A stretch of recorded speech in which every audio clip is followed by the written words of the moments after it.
Welcome to Energy Unplugged, the leading podcast addressing the global energy transition. I'm Hugo Batten, MD of Aurora across APAC.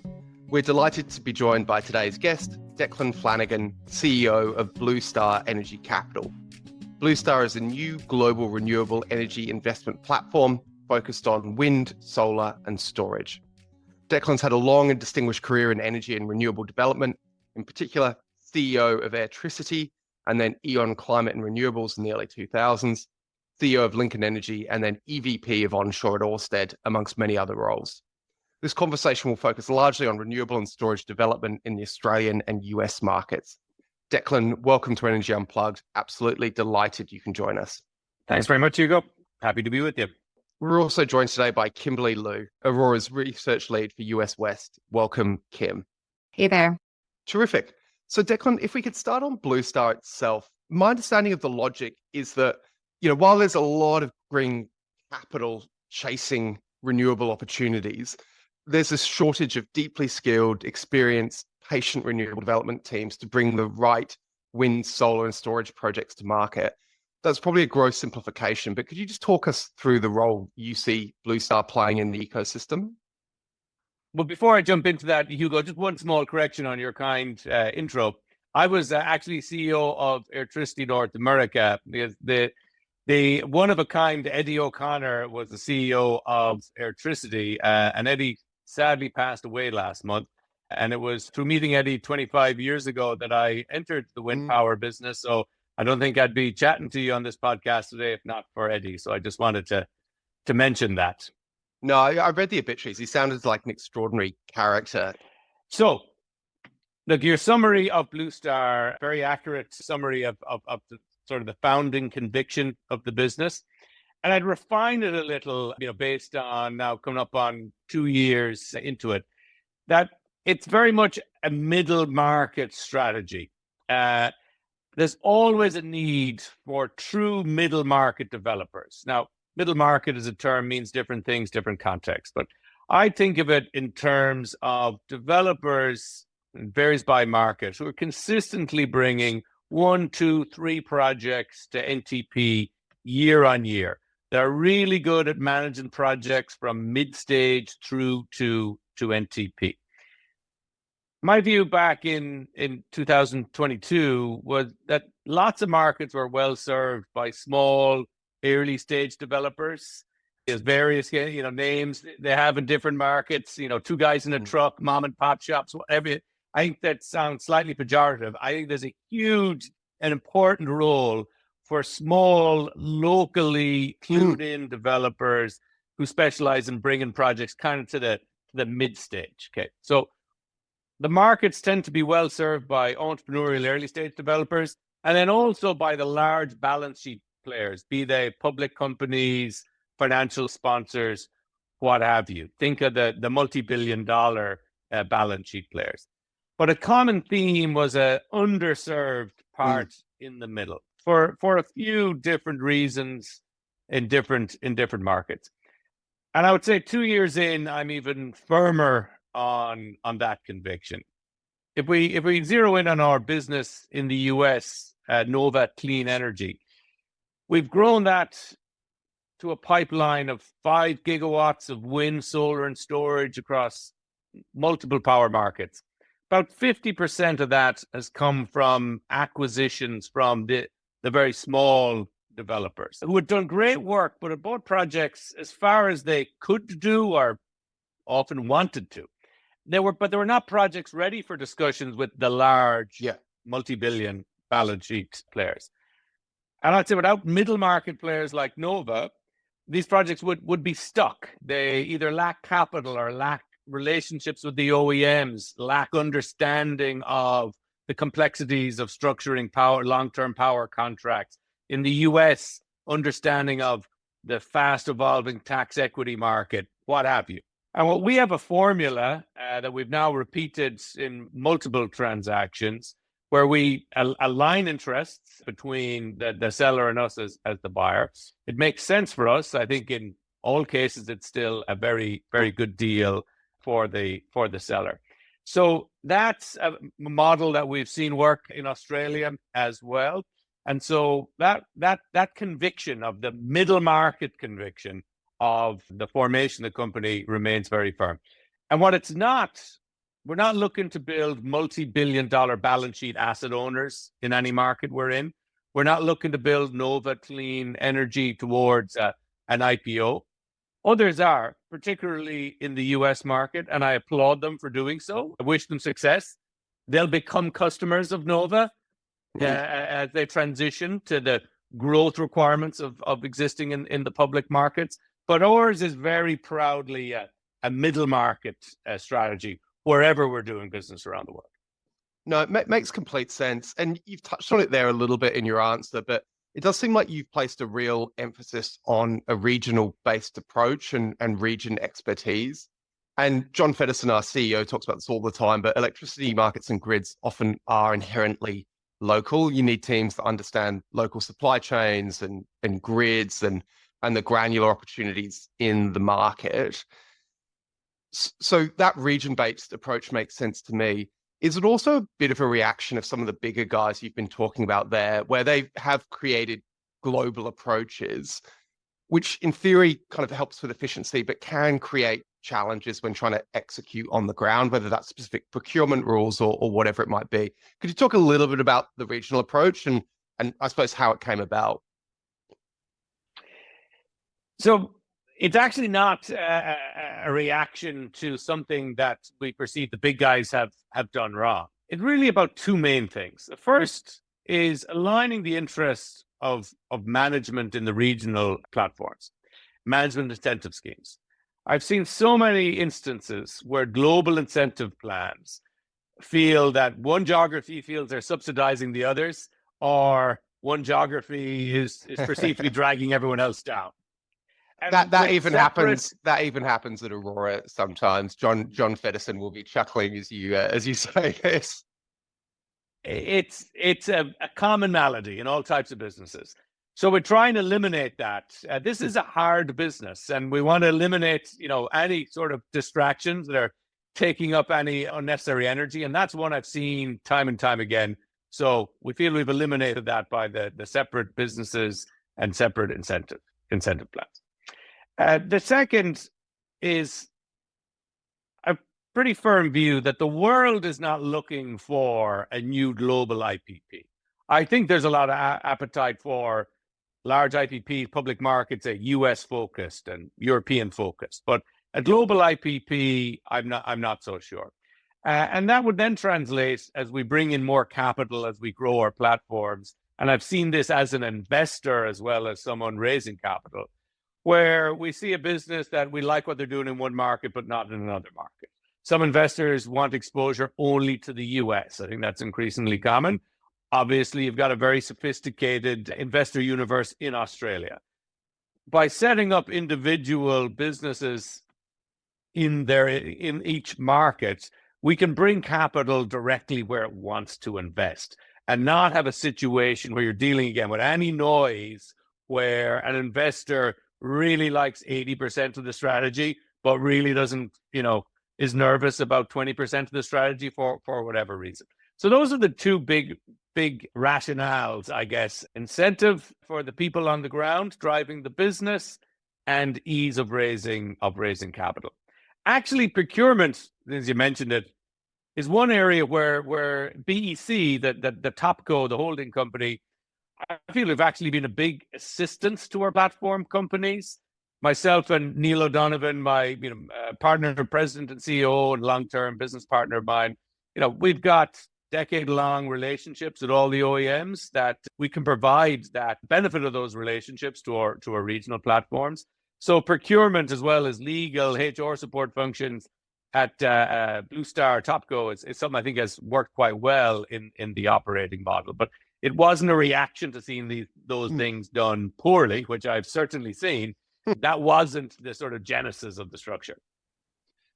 And then maybe a final question on Bluestar before we get into broader questions about the energy transition. As you're building your regional teams, and I think you've built a crack team in Australia, Aurora's worked with a lot of them for a number of years, and they're a great group of people. What are the capabilities you're looking for? Like, how do you, prioritize the skill sets and capabilities of the teams you've built in each of the regions? Look, I would say we could spend the rest of the conversation on this point.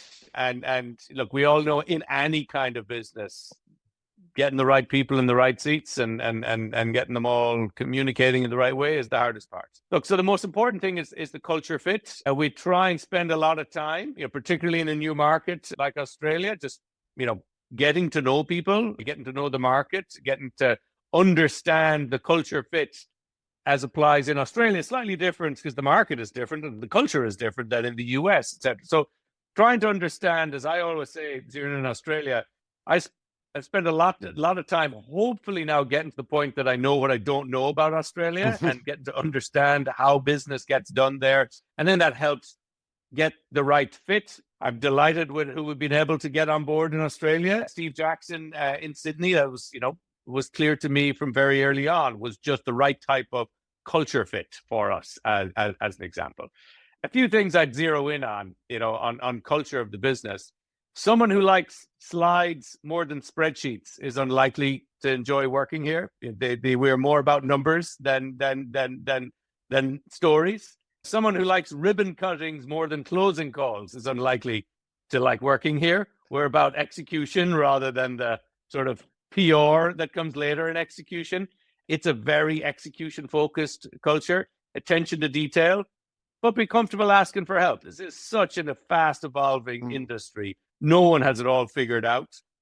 20 years experience is often a disadvantage, I say, because, you got a lot of preconceived ideas that are out of date. So it's all of those things, Hugo, and look, they also evolve as we learn and the market changes, but it's just a big focus on having the right culture. So moving into the energy transition, the past couple of years have been pretty tumultuous, particularly regarding, we've seen rising financing costs and supply chain issues that have naturally driven up the cost for renewables and storage. Have these events impacted Bluestar's strategy at all? Yes and no. I'd say yes, obviously it's a very different environment that all of us have been in this line of work for a lot of years. The last 2-3 years have been quite different. That has changed how one thinks about timing of signing PPAs, for example, timing and long lead time equipment, vendor diligence, et cetera, et cetera, et cetera. I would say, fortunately, Q2 of 2022 is a pretty good time to be launching a new business. Not a good time to be in the middle of trying to finance a project that was schedule dependent on hitting FID and had a PPA signed 4 years previously, et cetera, et cetera. That remains the case. If we zero in on the US and the Inflation Reduction Act is still, the exact implementation of that is still being refined in terms of the financial structures around production tax credit transfer, et cetera, et cetera. And I always say that, in any element of this business, you don't want to buy machine with serial number 1. You don't want to do financial structure, serial number 1. We're very happy to be, serial number 50 or whatever it might be. So we've been able to stand up the business, in a time when all of these issues were very live. It's been much more painful, obviously, for those companies that made financial decisions in a time of free money and then go to execute them in a time of expensive money. Yeah, and somewhat related to that, I think I've heard you describe these last 18 to 24 months as a necessary correction after some frothy enthusiasm. So how would you say that rising CapEx and cost of capital have impacted these PPA discussions and valuations? The first thing I'd say is, again, on higher interest rates, which I think overall, viewed over the next 20 years, the energy transition are a good thing. And why do I say that? It's often said that capital is the fuel of renewable energy plants. And so when the cost of capital goes up, it's really difficult for the renewable energy plants. I'd turn that a different way. When the fuel is free, it's used wastefully. And that was the case in the last 5 years, and certainly peak sort of wastefulness, probably, 2021, 2022. timeframe. And that ultimately is not good for the energy transition. Poorly conceived projects or business plans, poorly executed, is not good for the energy transition. It's better have some failure, painful as it is, than to have a situation which unfortunately has stalked the energy transition and renewables over the last 20 years, that it doesn't execute at scale. And so cheap capital, too cheap a capital, was dangerous for the energy transition. The reset was a good thing. And I think it'll be viewed as a good thing looking back 10 years' time. Specifically on PPA prices. For reasons of cheap capital, ill discipline on the side of OEMs, ill discipline on asset owners. I've said this many times, we were giving away our product far too cheaply. The megawatt hours were being sold far too cheaply, and often at terms that put way too much risk on the project versus the consumer of the power. That has reset massively over the last number of years, and that's only a good thing for the energy transition. It's still a very fairly priced product relative to the alternatives. It was just crazily mispriced 5 years ago. And so I think what we're seeing now is it's not like, oh, wow, PPA prices are so high. It's not. PPA prices are now rational versus irrationally low. And that was an important reset. Have you seen some slowdown in PPA signing in various markets? Of course, there's always a sticker price shock with that adjustment, but not that big of a slowdown. It hasn't halted. You see all that prices have reset, and I think people have accepted, particularly corporate customers, but I think all customers, particularly in markets like the US, Australia, where you just get huge demand growth, which obviously helps the reset. So that was just a healthy thing, and it continues to be a time when there is more discipline and also more leverage on the side of asset owners. If you've got a well-positioned project with a workable schedule and all its equipment lined up, you can get a fair price for your power right now, and I hope that remains the case, and ill discipline doesn't sneak back into the system. Declan, maybe just to follow up on the costs one there. I mean, all of the different renewable supply chains have their own challenges, but it does seem has been a particularly tough time for wind OEMs. How do we kind of build a more sustainable supply chain? Like, what do those guys need to do differently than, I suppose, what they've been doing for the last 5 or 10 years, where the size of turbines has increased enormously, but it doesn't feel like, those guys are in a particularly sustainable place at a corporate level? A lot of what has needed to happen is happening with, the big three, Western OEMs. Simpler product lines, less products, more focus on managing their supply chain. Just overall more discipline. It's crucial to have a healthy supply chain and OEMs making reasonable margins, and so that they can continue to grow and innovate. While it needs to be lesser product lines, there still is a huge amount of innovation going within all those product lines. That's only going to be driven by profitable businesses. I think, sort of zooming out from sort of the big three Western ones, I think the energy transition is going to need the Chinese wind OEMs to play a significant role. So we broadly, asset owners, policymakers, governments, you're going to need to think about what are the rules of the game that are going to be necessary to make that happen, because there just isn't enough capacity of non-Chinese OEM. And three big guys and a small, it's not just a small guys in the West is just not going to be enough supply of wind OEM. So there is an important role for the Chinese. I think this is particularly the case in Australia. I think there's a very valuable role for them to play in Australia. And I think that's going to be a key element of wind on a global basis continuing to play the big role it needs to play in the energy transition. We're talking a little bit high level about the energy transition. Let's dive into the US and then Australia. Kim, do you maybe want to take it away on the US? Yeah. Kind of going back to the regional approach, can you talk listeners through which regions you're focused on, and what was the triage process to kind of narrow that down? So if I think, globally, first we're not emerging markets investors, just don't have the experience set that for that. So that, North America, Europe, Australia sort of jump out when you do that first filter. Obviously, there are other non-emerging markets are not on that list, but that's a lot of geography I just outlined there.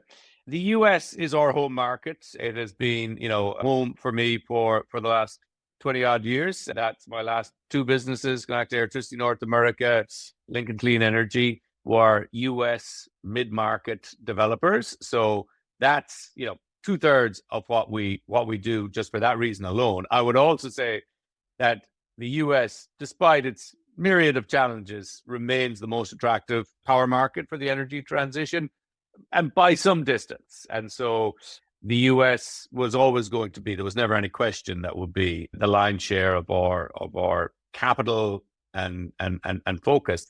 Australia was an easy next on the list. The size of the market is attractive given the size of the power markets, which I think is bigger than people might think just based on population. I like the design of the market, energy only market, very similar to ERCOT, where I've done most of my work in the last 20 odd years. Culturally similar, and again in globalizing. Again, second time I've mentioned that. These things are hugely important. I would say that some of the noted poor experiences in global expansion of international energy companies in the last 5 years have at their root a cultural misunderstanding of the markets they were moving into. And so Australia, we could get to the point of knowing what we didn't know somewhat quicker. And I think that's proven out. In continental Europe, it's taken us a bit longer to zero in for all the usual reasons. It's more complex, more fractured than the US, whether that's culturally, regulatory, policy, power markets, etc. But we're now pretty advanced on German battery storage and pretty excited about German battery storage because it's clear in that market and that it fits quite well in our overall portfolio approach. We have some other small investments in the value chain, so it's vast majority development platform related, but some supply chain things that we see are interesting. But I'd put that as the opportunistic tail of the strategy. It's development platforms, US, Australia, continental Europe. And this is going to be a bit of a selfish question, given that I cover the Western interconnection for Aurora. But could we do a deep dive into the WECC for a bit and perhaps talk through the structural opportunity in that region? Look, I think there's one thing that I think is going to be very interesting dynamic in WECC, and that is going to be the demand driven by all things AI. And that is a theme on a number of projects, both solar and wind, that's really driving, and some recent acquisitions we have done that in significant part were due to our conviction on customer demand driven by our research on, data center load or, just broad, AI. The energy consumption is just extraordinary in this space. These NVIDIA chips, each one is 700 watts. So, and you see the orders in hundreds of thousands being made in batches of hundreds of thousands of these.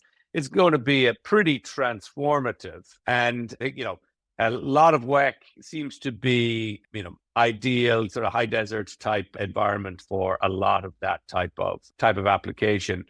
We also, one part of our strategy again being proudly middle market, not looking at an IPO. We're not just focused on where we can do PPAs, build, own, operate, and utility bill transfer. We're very happy to do and working on a number right now. And across WECC, we see that relative to other markets, obviously that's not something that'll play a role in ERCOT, which is a big market for us. But we see in WECC that will be significant and something that we would be more than happy to deliver projects by a bill transfer. And then finally on battery storage, we see it's really going to be bigger and bigger in all markets, but there's some pockets of WEC that we are particularly interested in. So it's pretty broad based. It's different to what we might do in other parts of the market where, uncontracted storage in ERCOT, for example, as I think the economics are surprisingly robust, based on, compared to my views of as recently as say 18 months ago. That's not going to be something in WEC. It's more contracted, long-term contracts, utility bill transfer, but it's a very important part of our geographic focus. Maybe pivoting to Australia then in the time we have left. And, Australia, as you said before, big structural opportunity, demand growth, need to close their coal fleet over the next 10, 15 years. I think, one of the many unique things about Australia is, the sparsity of population over a massive landmass and therefore the fragility of the grid. And so, grid modeling at Aurora was kind of founded in Australia because it's so pertinent there. I suppose, how are you guys thinking about grid risk in Australia? And, there's clearly a structural opportunity. Could you talk a little bit about that as well? And I suppose how you make the trade-offs there? An obvious fact, Australia is a very large place with, same size as the continental US pretty much, but, 1/10 of the people, okay? That being said, this long stringy grid point, which is mentioned a lot, I haven't done the precise math, but it is a pretty concentrated population along along the coasts and between, Victoria and New South Wales and ARC from Melbourne up to Sydney. I would imagine accounts for, I'm going to hazard a guess, half of that population. So I have a feeling that it's in part the complexity of the grid in Australia, I think, is something that needs to be, of the grid process, broadly defined, a little bit sort of challenged and scrutinized, that it is, one of the markets where my sense, and we would quickly I'd get out of my depth technically here, Hugo, but my sense is all of the rules are, and the standards are set that little bit higher in Australia and put that little bit more onus on the equipment OEM, et cetera, et cetera. And I'm sure there are some good reasons for that, but I am certain, and experience in every market I've ever been in, that these can be relaxed a little bit if they're scrutinized one by one. I think Australia should, broadly really think of doing that, because the other thing Australia has, that's the grid itself. And it's got an energy-only market. It's got one of the most volatile energy-only markets in the world. Okay. And it has got, in Victoria, New South Wales, relatively complex permitting and entitlement work. Now, those three together, make for some challenges. And I think if I'm a policymaker in Australia, I want to look at the other big energy-only volatile market is ERCOT, but they make connection very easy and permitting is very easy.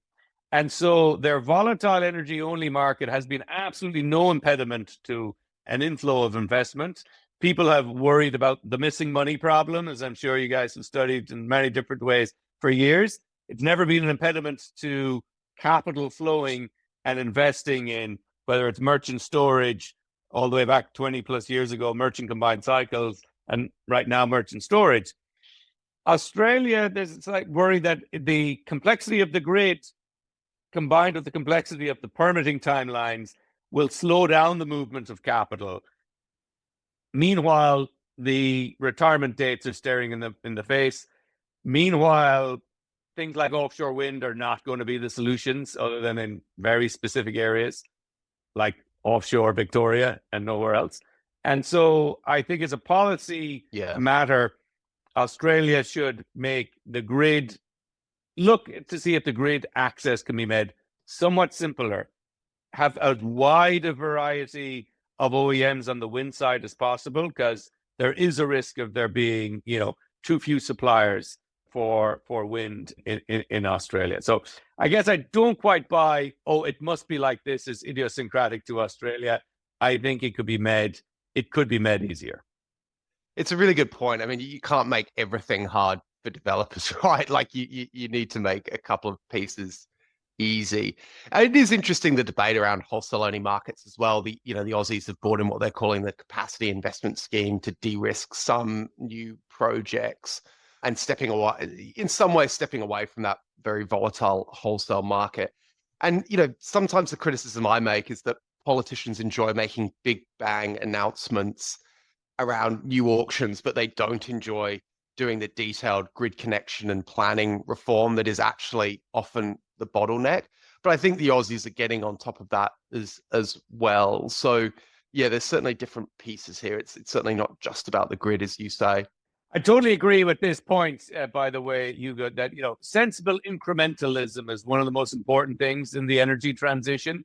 And not just governments, but in the time of, free money, it was all about press releases and the narrative, not a cash on cash return. Yeah. And in a political environment, it similarly was about just press releases and the narrative, not assets in the ground. And it needs to be more focused on sensible incrementalism. How do we get from, whether we're at 20%, how do we get to 30 and 40%? We spend too much time on the big announcements and way too much time on that final 10% hydrogen, et cetera, Yeah. when, you see some of the numbers of even the very big guys of how many megawatts they have actually commissioned in a given year relative to their plans. And we have not been doing a good enough job in the energy transition the last couple of years. We all need to focus more on projects getting built today and tomorrow and less on the announcements of how great it's going to look in 5 years' time. Totally agreed. And it actually came up on the last podcast we did, but people talk about the energy trilemma, right? Decarb, reliability, cost. I think the fourth kind of underpinning is stability and coherence. You can't just be relentlessly changing the rules of the game on market participants, even if you are optimizing the top three, because that will choke off investment faster than anything else. And I think, Australia, but globally, we've potentially been guilty of that over the last 5-10 years. Awesome. Maybe let's wrap up with a couple of rapid fires then, and we try and finish all podcasts on this topic. What's one out of consensus view or hypothesis that you have on the energy transition that you think is at odds with kind of conventional wisdom? I don't know if this is out of consensus, but I would say that we do a really poor job of communicating our message to the average, person in the streets. I think the energy industry, the renewable energy industry, spends way too much time sort of speaking to its friends and not enough time thinking, how will it get on board the people who are default position is anti-renewable for identity reasons, political reasons, etc. Very much a situation in the US, but I think very much a situation in Australia as well, and other places around the world. And we just have done a poor job. There's too much over attribution that everything is caused by climate change, when, it's just not. And even if it were, maybe it doesn't help us to claim every bad thing in the world is caused by climate change. I would say my opinion is way too much over attribution. And so the message is too elitist and smug and alarmist and shrill. And that turns people off, and the key I've read over the last 6 months, we would assume, when people start seeing the impacts of climate change, they will come over to our side. Unfortunately, evidence in the US, in the counties that have been most exposed to extreme weather events, have become bigger Trump supporters in the aftermath of that. So actually, exposure to extreme events breeds populism. It doesn't necessarily go the other way. And so whether we like it or not, you can't alienate half the population from the energy transition or whatever the percentage might be. And our storytelling, our narrative, communication as an industry is really poor. Just to build on that, and these were supposed to be rapid fire, but clearly I'm failing at that.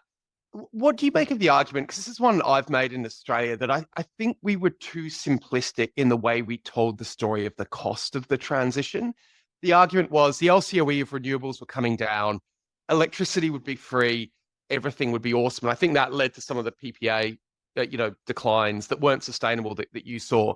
And actually, it was always a more complicated story, right? Like, how do you build the transmission? How do you firm this stuff?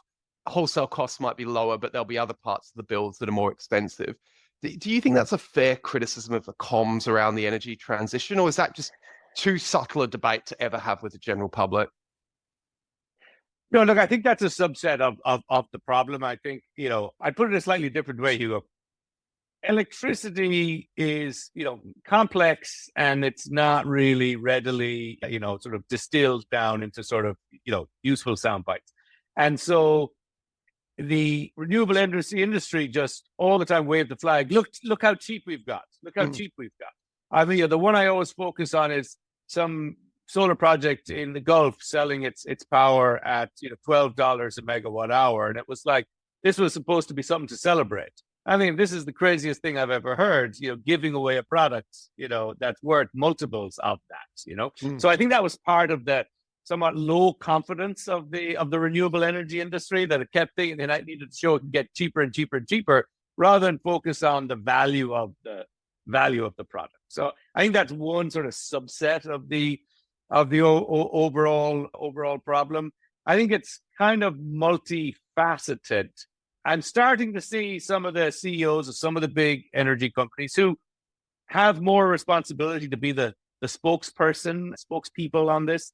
I'm starting to see that acknowledgement, but we have a lot of work to do to improve the narrative around the energy transition. Definitely. And final question before we wrap up, and this is one that we like to ask of all our guests. Who do you read or listen to in the energy space that you think is always good or especially thought-provoking? I would have to admit that when I'm not working, I quite happily read, anything but energy stuff. And I'm more likely to be listening to a history podcast, reading a history book than listening to energy. But there's two books. One is energy and one is not, but both, I think, useful energy. One, which I'm sure many listeners have read, the Daniel Yergin Prize, The History of the Oil Industry. It's just a fantastic book. Brilliant. There's lots of more than little elements of that relevant to the energy transition. The other one about climate change, I don't know if it's supposed to be overtly about climate change. It's a fantastic work of science fiction. It's by a Chinese author whose name I'm not remembering right now. The Three-Body Problem. It's a big one, and I highly recommend it. I'd leave people to grab it and figure out what it's about. But it's an interesting study of a society contemplating impending disaster. And I think a lot of it reminds me of how not to and how ultimately to address climate change. Super interesting. I found the Three-Body Problem quite hard work, but I loved the prize. So, and the new map, his new one, which is more about clean energy, is very good as well. Declan, that's been amazing. Thank you so much for your time. We've covered a huge amount there, I think, in 40 or 45 minutes. We're very appreciative. Thanks for joining us on the podcast, and speak soon. Enjoyed it. Thanks, guys. That was Declan Flanagan, CEO of Bluestar Energy Capital, talking to Hugo Batten, Aurora's Managing Director across APAC, and Kimberly Liu, Aurora's Research Lead for US West. Do keep an eye on our podcast feed for more in-depth conversations with senior members of the energy industry. The best way to do this is to subscribe on whatever platform you use. Thanks for listening, and goodbye.